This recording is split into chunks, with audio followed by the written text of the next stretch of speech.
MAB channel. Hello everyone, how are you now? Is it good? I hope so. Welcome to this channel. I'm bilingual Muslimat and Musikarjo. I will discuss about critical thinking and how to do that everybody should have.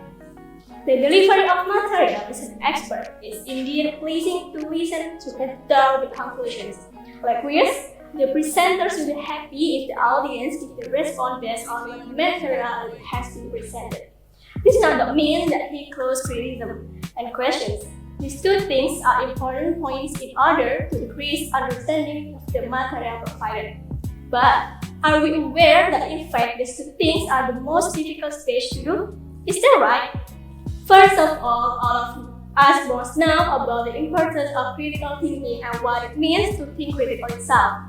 Then, what are the benefits that will be obtained if we were able to do it? Critical thinking is the ability to respond to thought or theory that we receive. Such response involves the ability to systemically and logically evaluate anyone who accepts the theory. Critical thinking has several characteristics in it. These were referred in this article using writing to develop and access critical thinking, as follows. First, activities in formulation questions. Second, perform limitation problems. Third, testing the data obtained. Fourth, analyze various opinions. Fifth, avoiding very emotional consideration. Sixth, avoid oversimplification. Seven, consider various interpretation.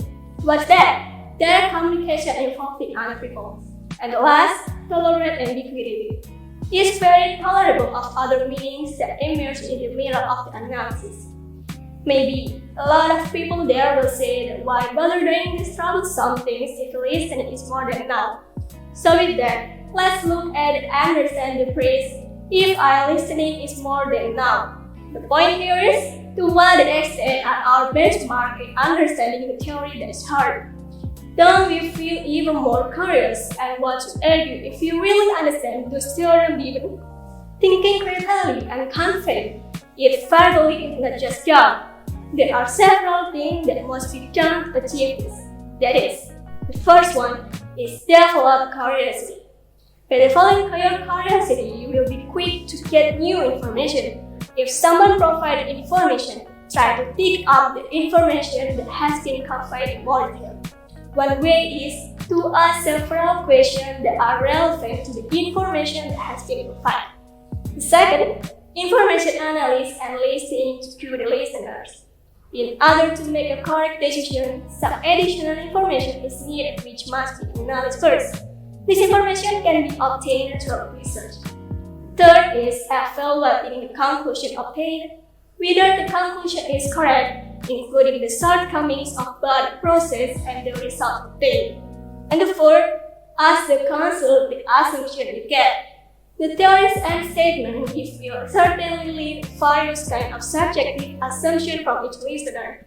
This assumption will be very helpful in getting users to thinking and arguing without using it or fit to something that is conveyed.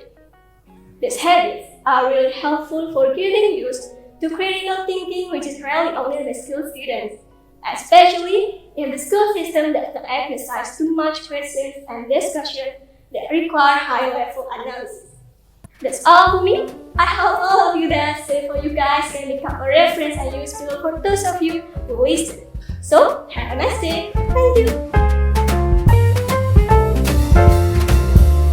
Wake up, honey, I made you breakfast. Fresh coffee and bagels too. A new day.